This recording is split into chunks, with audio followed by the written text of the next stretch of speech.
Folks, I always tell y'all in every single solitary video, I always tell you, just call me Coach Damas. Call me Coach Damas because I always tell you the stuff that's destined to happen. Guys, I always tell you guys this. I tell y'all this. Some people listen and some people say, man, you don't know S about what's going on, man. You don't know S. Well, you know what? Something else that I told y'all what was going to happen. I mean, look, we're going to talk about a lot of things that I told y'all. If guys, look, if y'all want to figure out what's going to happen later on in the future with this sport, just come to my channel. Just come to my channel because I'm going to put it out there and I'm going to say just sit back and watch. And that's what happened in the case of Kayla Harrison. See, Kayla Harrison at times, Kayla don't know when to she don't know when to shut up. She's put her foot in her mouth and she don't even know what she did. So Kayla, came out, did an article saying that the UFC gave her a one-of-a-kind offer. And I'm sitting there thinking, oh, okay. So what's the deal? Wait a minute, what is this offer? What's this offer? And apparently, according to Kayla and her manager, the offer was an incredibly good offer, okay? And that offer would have made her the highest paid female to ever do MMA. Now, you have to imagine, okay? You have to imagine. That offer came and she was saying that she was looking at the small things about it, but, it just didn't make sense. And I'm sitting there thinking, okay, so Dana White and company gave Kayla an offer that she couldn't refuse. Okay, like, look, it's going to make you the highest paid, fighter. And then, of course, with Dana White, Kayla Harrison would have had some creative control. So definitely would have been allowed some wiggle room, or she could have, been able to restructure contracts, because we've all known Dana to do that with a lot of his big stars, like Masvidal and Holm. He did it for them. He did it for them. When Holly Holm didn't want to take the $150,000 to fight Chris Cyborg, Holly was like, nah. And they restructured, Holly's contract so she can make more money. The UFC will do it just under extreme circumstances, in my opinion. But here's the thing, man. I told y'all that Dana White was interested in Kayla Harrison. Yeah, now I do agree with Dana's assessment that they're going to pay Kayla absurd amounts of money to fight the people she's fighting. The only difference is Dana White is going to pay her an absurd amount of money to fight the best of the best. So he was going to pay her an absurd amount of money to fight the best. That's the difference. But see, I told y'all when Dana White says something the first time, you don't believe it. Like, you don't listen to what he's saying because he's saying it because he's doing his job as a promoter. He's supposed to promote his talent most of the time. He's supposed to. And, somebody trash talking his fighters, well, he got to, make a comeback. He got to make a rebuttal. And Dana White made a hard play. He made a very hard play. But I'm going to tell you guys what happened behind the scenes. Now, you don't have to, look, by now, y'all should be already like, look, man, coach know what he talking about. Listen, let me just shut up. Okay, let me just shut up trying to argue with the man, because the man been right about damn near everything. This is what happened behind the scenes. Ali and Kayla, they sat down. And point blank, Ali told Kayla, look, this is a good deal. This is a real good deal, you should take it. And Kayla, yeah, it's a great deal. Yeah, I'm Kayla, yeah. And so, but Ali was like, look, Kayla, Ray Stifo, man, look, he countered, and the offer is just as good. Now, he was like, Kayla, you're 31. The longevity in the sport is not that good. This is a good exit plan. You can take these fights with the PFL. These fights are winnable for you, Kayla. I know you just got this child that you're raising now. And, he was probably going on telling her, look, these are easy fights. The more easy fights you take, and maybe you take a hard challenge, here and there. You take a hard challenge here and there, okay? But this is going to guarantee you that you stay in the sport for a long period of time and you can make all your money. Because if you go over there to the UFC, yeah, this is a good deal, Kayla. This is the best deal you've ever seen.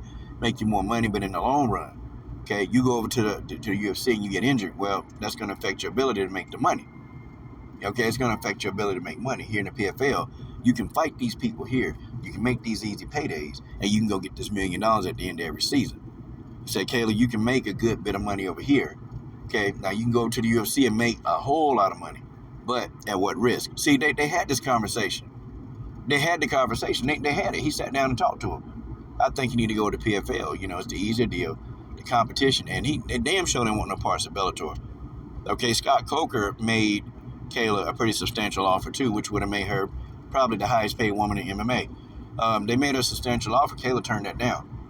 And you can also tell when they ask Kayla about Cyborg, Kayla will say, well, Cyborg can come over to the PFL. Cyborg can do this. But when they ask Kayla, like somebody, it was brought up to Kayla that they can make a deal. And I've been saying this for about a year, that they can make a deal. Scott Coker, like, they'll make a deal. And they quiet about that. Kayla quiet, but her manager answered. He said, well, the only way that Kayla Harrison fights Cyborg is going to have to be in a PFL cage. So basically what he's saying is that is Cyborg going to have, she got to come over to the PFL to fight. Okay, it ain't no negotiation. They ain't going to try to work something out. Ali was like, it's PFL or nothing. And that's not how negotiation works. That's not how a co-promotion works, okay? We all know this. But Ali has pretty much shut that down. Okay, he shut it down. He don't want Kayla to fight Cyborg. Man, look, her manager even know that if she step in there with Cyborg, she going to get hurt. She going to get her ass whooped. It's what's going to happen. She going to try to do all that judo barrage, and she going to try to bum rush people, okay, because Kayla don't have no striking. Okay, she can't strike to save her life. So she going to try to bum rush. That's her game plan. She even said it, that my game plan is to get in there and just, look, if they can stop my judo, then do it, but I'm coming right for you. You're not going to be able to do that against people like Nunes or Cyborg. Every top analyst, they know this, man. You're not going to be able to, they too skilled. You're not going to be able to just throw them to the ground. You're not going to be able to just put your hands on them and bum rush them. That's not how it works. You're going to face some opposition and you're going to get hurt. You're going to get touched. And I'm still not sure about Kayla Chin. Trust me, Ali's a smart guy. Ali, he been in the game a long time. This man manages top talent. And he looking at this like, look, we can make a whole lot of money in the long run if we take the PFL route, okay? You can keep getting them $1 million checks, and Ali can keep getting his 110% or whatever. He can keep getting his 10%, and that's going to be that easy money that he going to make. And you got to think about it. You're a fighter, okay? Kayla don't want to fight for legacy. She don't want to fight for her legacy. What legacy? She don't, man, look, they don't care about legacy. They don't care about legacy. She talk a good game. She talk a real good game. See, but here again, the opportunities were in front of her. The opportunities were in front of her. They were right here. Here was your chance to fight Nunes. Here was your chance to fight Cyborg. Nunes and Pena if you go to the UFC. Because Juliana Pena would probably move up to 145 to fight you. She'd probably move because she don't really like you anyway. Juliana Pena will move up to 145 to fight you. But see, the thing is, man, they know that when you get to the UFC, the opposition is much, much greater. You go to Bellator and fight Cyborg, you're not going to be walking through Chris Cyborg. You're not going to be walking through Amanda Nunes. You're not going to walk through these people. You're not going to be able to do it. And they know that certain damage is coming to us. So they had a discussion behind the scenes. Look, Kayla, you'll feel better if you just take this easy money over here. Okay, this easy money over here is really good. You don't have to worry about being injured too much. The people that they face you against, these are people that they're getting off the street. Listen, you're going to be okay over here. Just stay over here. Just stay over here and collect this easy money. And of course she did that. I mean, think about it as a fighter. You want to last in the sport for longer than 3 years. Who wouldn't do that? Kayla got the best of both worlds. Kayla don't like getting hit. I know when Courtney King hit Kayla in the chin, though, she felt that. She felt that. Kayla don't like getting hit. She don't like getting hit at all. And she come to Bellator, she come to Bellator, or she come to the UFC. Oh, she gonna get hit. And she gonna get hit often. She gonna get her ass knocked out. Okay? This is what we know. See, Kayla talk a good game. She don't want it. And it's like you just told. Like, look, the UFC gave me they gave me a one-of-a-kind offer. Y'all know what that means? If they gave you a one-of-a-kind offer, that's more money than she'll ever see. That's more money than she's ever seen in her life, her career. It's a one-of-a-kind offer. Okay? Like, she said it was pretty substantial. And I'm thinking, why didn't you take that? The UFC, this is the biggest organization on the planet. You got opportunities to do a lot of stuff. Within the UFC, they send you on promotional deals. They pay you for that. Okay? They send you here to do promo for the company. They pay you for that. They put you on the face. It's not like you can't make money. Like you can't make money in the UFC. You can. They give you opportunities to do that. They do that for you. So why was Kayla reluctant to turn down all this money? Why was she reluctant to do it? Like, why did she do it? And of course, y'all know she's a big star. You know that she was going to get pay-per-view points. I mean, y'all know this. And y'all know that they was going to put her on pay-per-view. Y'all know that they was going to headline on the pay-per-view. So, why, again, why is she so reluctant? Oh, I know why. because it's not easy. And her chances of being knocked out are very high.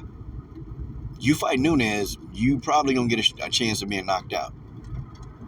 And she done already faced Nunes in sparring, and Nunes beat her up in sparring. Yeah, Amanda Nunes beat her up in sparring. And I'm talking about not just beat her up like hit. I'm talking about Amanda Nunes beat the brakes off Kayla in sparring. Kayla don't want to deal with that. She don't want to deal with that. She know what would happen.